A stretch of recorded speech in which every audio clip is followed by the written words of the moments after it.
How's that for you?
Yes.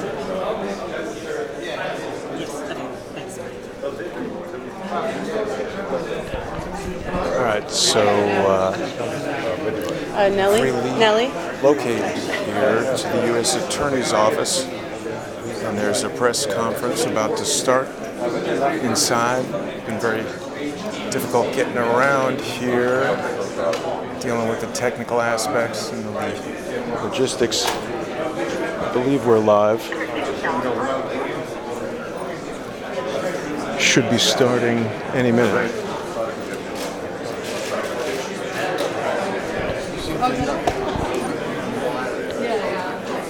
Hey, how are you?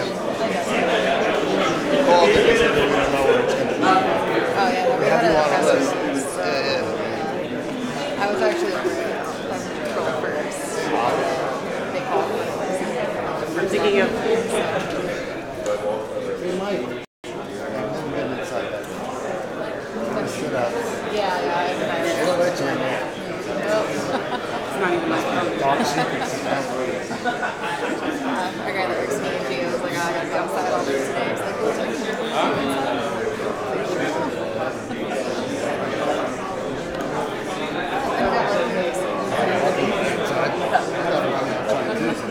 Yeah, and it looks like it's hot. I thought it was going to have their own 6 o'clock call time. Well, I've been sitting around.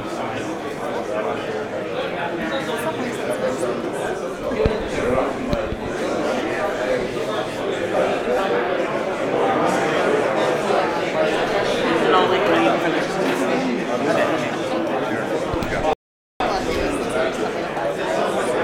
At least I know.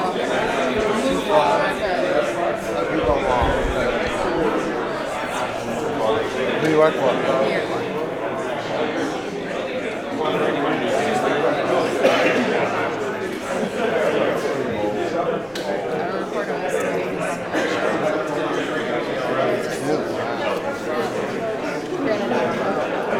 Two other jobs before this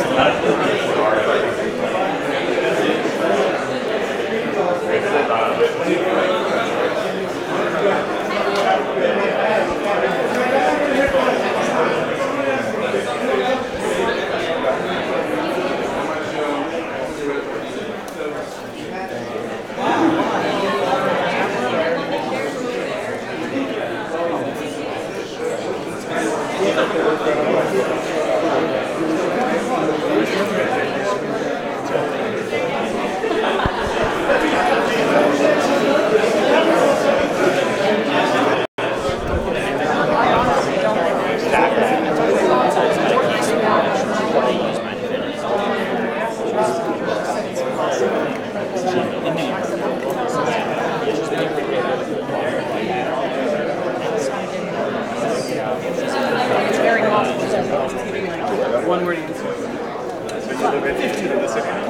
I used to live in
And then, like, I'm done.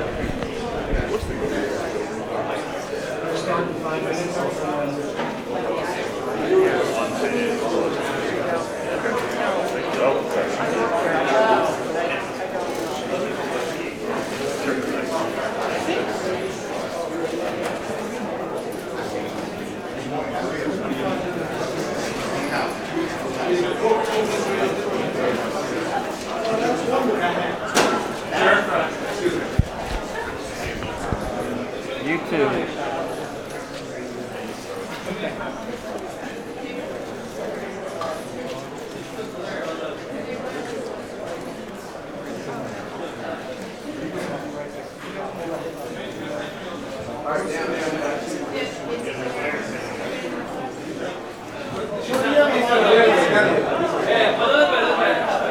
Too much, too much. Get out of the way.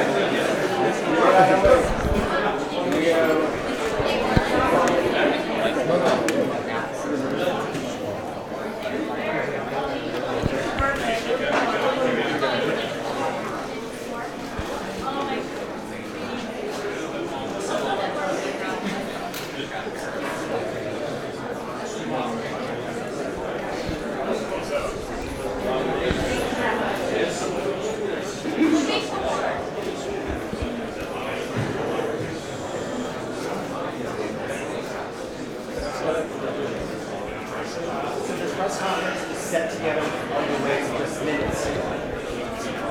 More information. Yes, security here that Berman is going to vote by his side. FBI and the FBI all of us prosecutors investigators at the same time. Really what we learned today is that the network is set up. The network of agricultural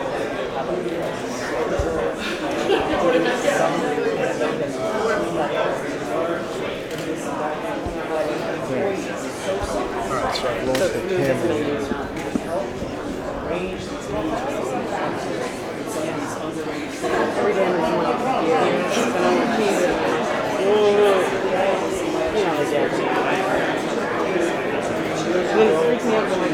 And I see the time.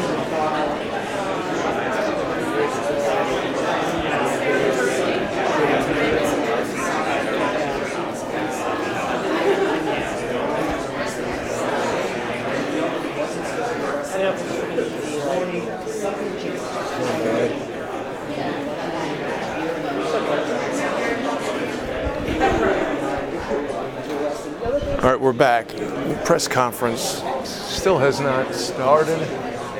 Should be any moment.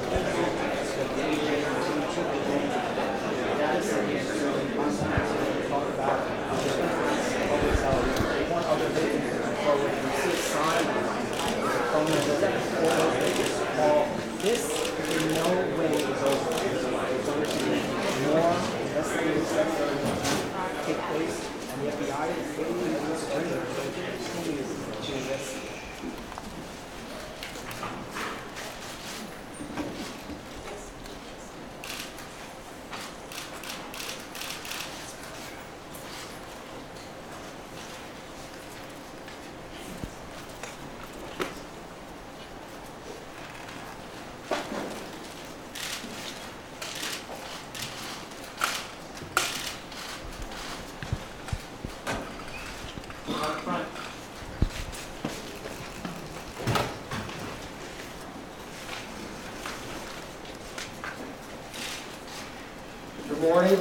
I'm Geoffrey Berman, United States Attorney for the Southern District of New York. Today, we announce the unsealing of sex trafficking charges against Jeffrey Epstein. The charges allege that Epstein sexually abused young girls by enticing them to engage in sex acts for money.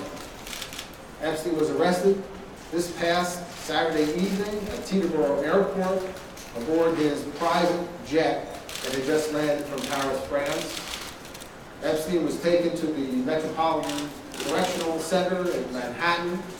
And later today, he will be presented before Magistrate Judge Pittman and later a conference before District Court Judge Berman.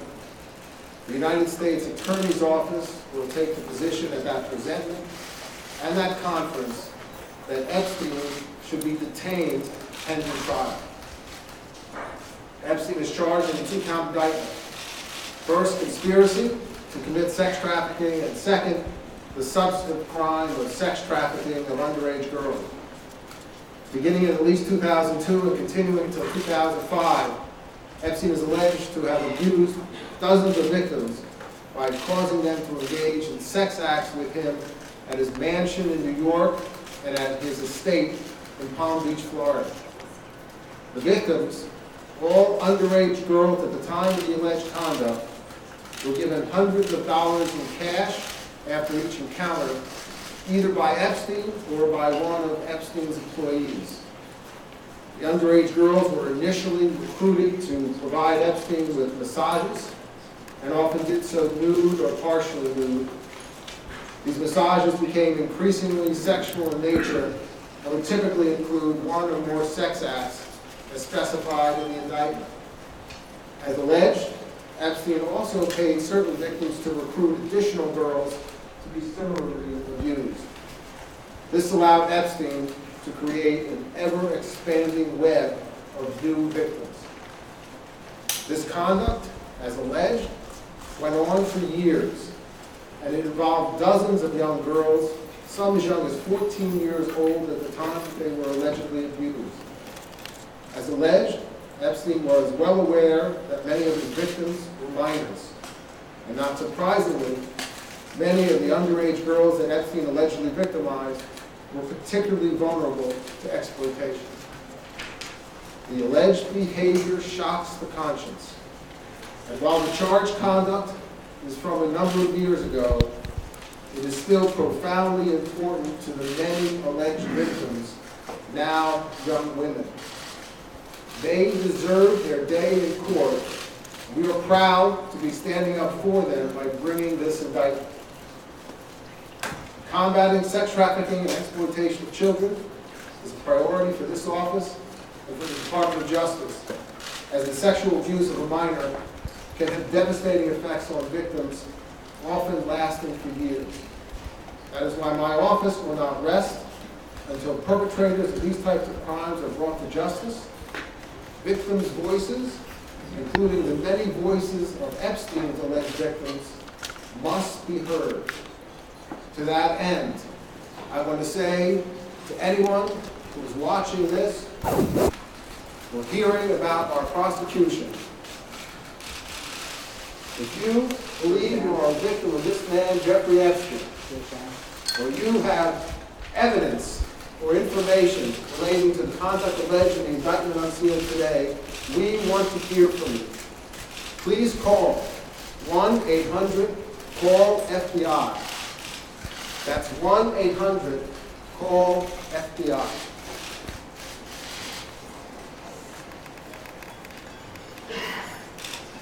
The charges unsealed today reflect the hard work not only of this office, but by our law enforcement partners at the Federal Bureau of Investigation.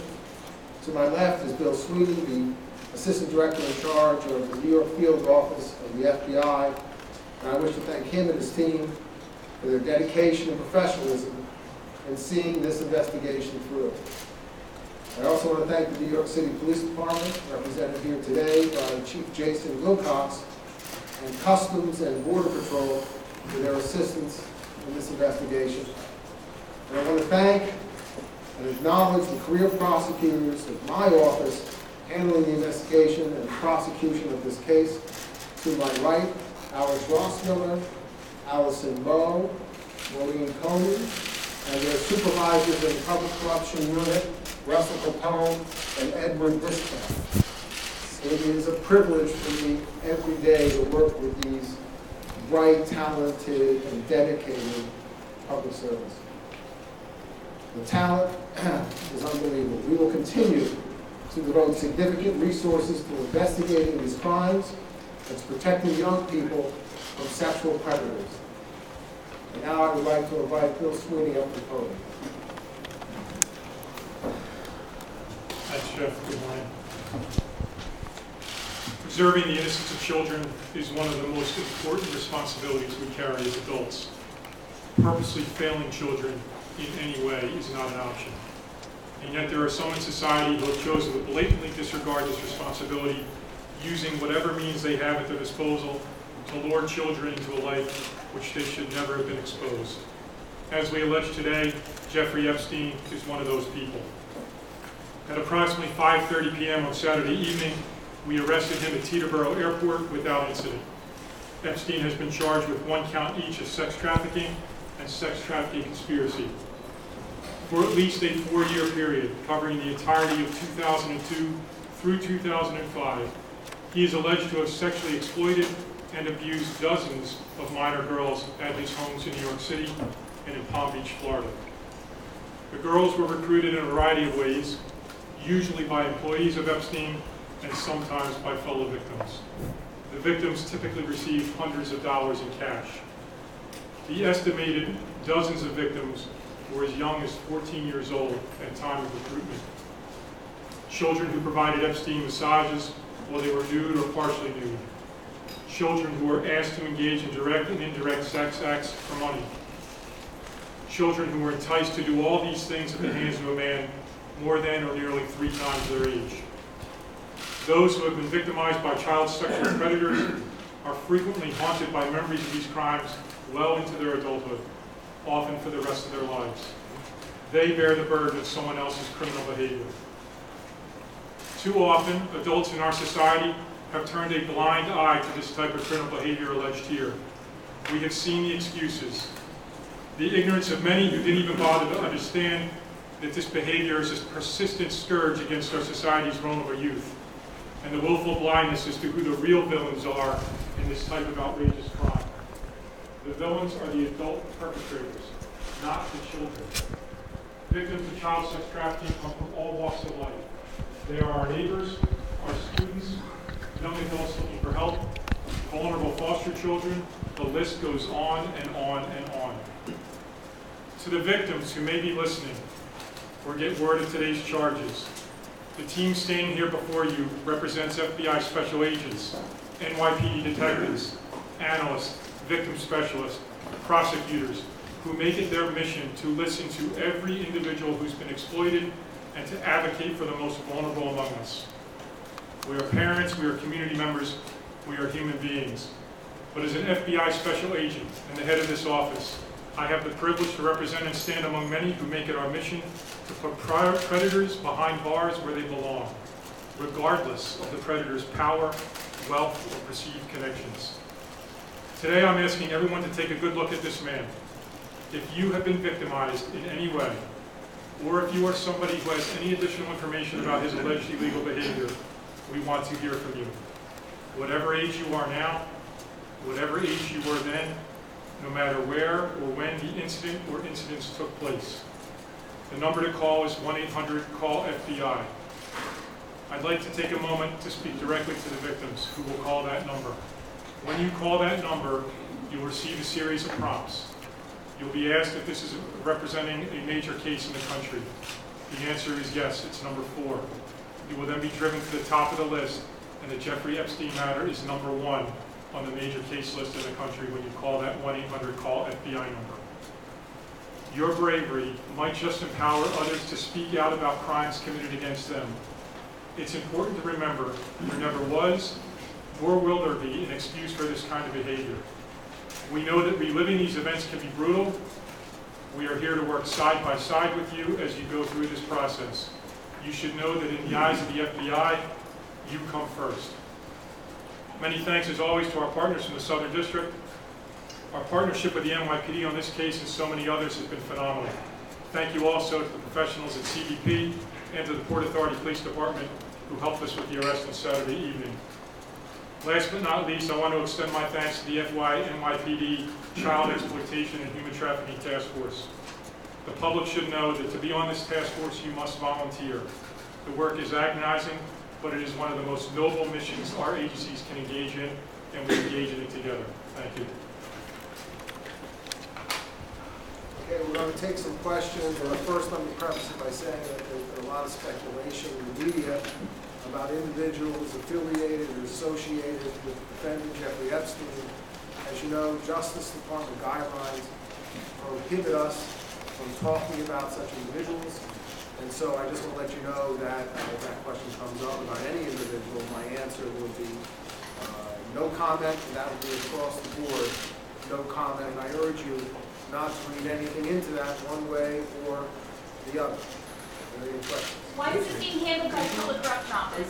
Could you give us any insight into why these charges are not covered by the immunity agreement that Epstein reached with the U.S. Attorney in Florida some years ago? Yes, Jeffrey Epstein entered into a non-prosecution agreement with the Southern District of Florida. That agreement only binds, by its terms, only binds the Southern District of Florida. The Southern District of New York is not bound by that agreement and is not a signatory to that agreement. Mr. Berman? Why is this being handled by the Public Corruption Unit if it's just sex trafficking charges at the moment? Well, I'm not getting into the staffing decisions at the U.S. Attorney's Office. I will say that I have confidence that the Public Corruption Unit can easily handle this investigation and prosecution as it has so many other matters. I will again urge you not to read into the unit assignment anything one way or another. Jeffrey, what did you guys find? Looking at the evidence, how confident are you that Jeffrey Epstein's going to spend the next several decades of his life behind bars?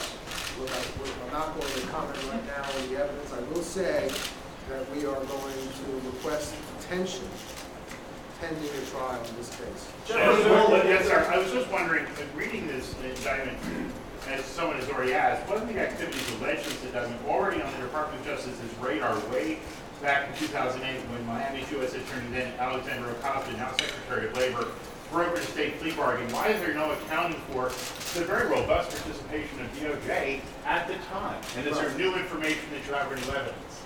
I'm not going into any dealings with Main Justice, nor am I going to go into any aspects of how our investigation originated. I will say that we were assisted from some excellent investigative journalists. So for the FBI, for the Assistant Director, I just wanted to ask you, the FBI tried to get him years ago the first time.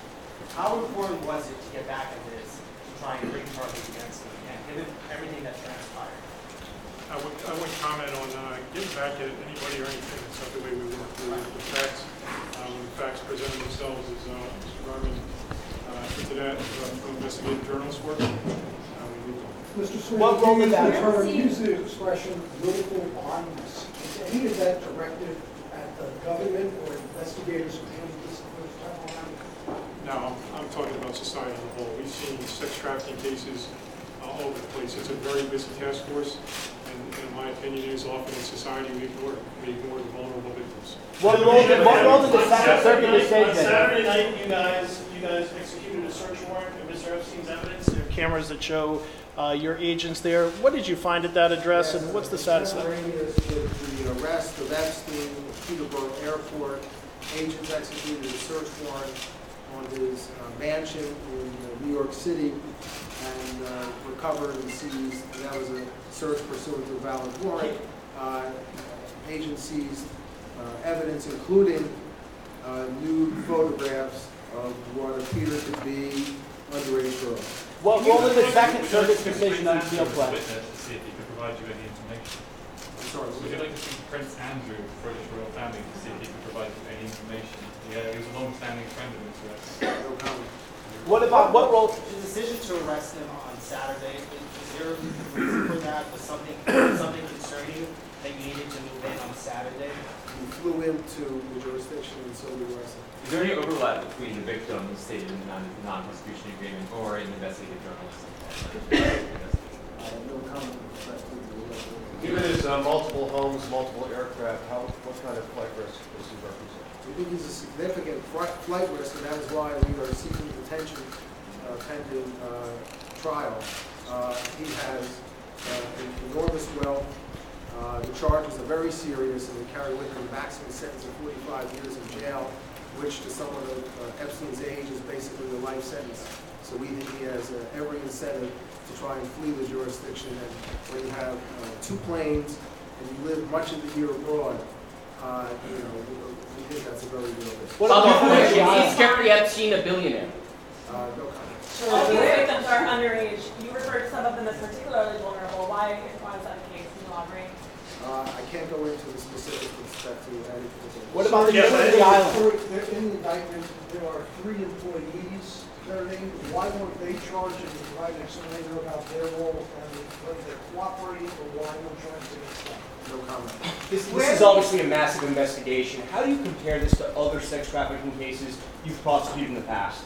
Well, it's extremely significant because of the number of years and the number of victims. There are dozens of victims as alleged in the indictment in New York and dozens in Florida, and it maintained itself over several years. So this is very significant.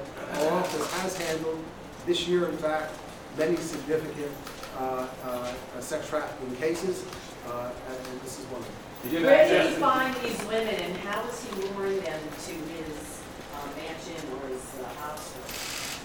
Well, as alleged in the indictment, these individuals, the underage girls were sometimes recruited by current victims, and the current victims were given cash payments if they could bring other underage girls to be similarly used. And that's how he continued to expand the number of new victims that he had, and that's how he was able to maintain itself over several years. So would it be a word of mouth thing or an online? How did he do it?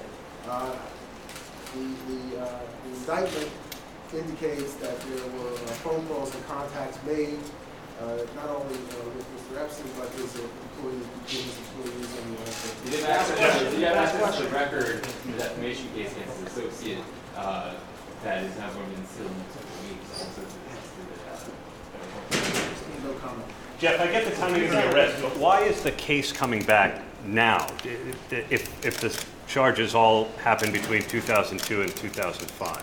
Well, it's still a very important case, and it means a great deal to the alleged victims here that they have their day in court. And we want to ensure that they have their day in court by bringing these charges. What role does that Second Circuit lawsuit There play? was a reporting that, was it the Miami Herald article that might have helped bring forward new victims that you were previously aware of? We are certainly aware of that report. Are you arguing these are danger to the community beyond the risk of flight?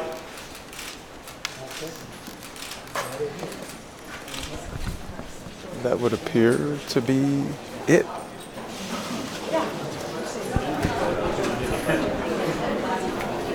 right, well,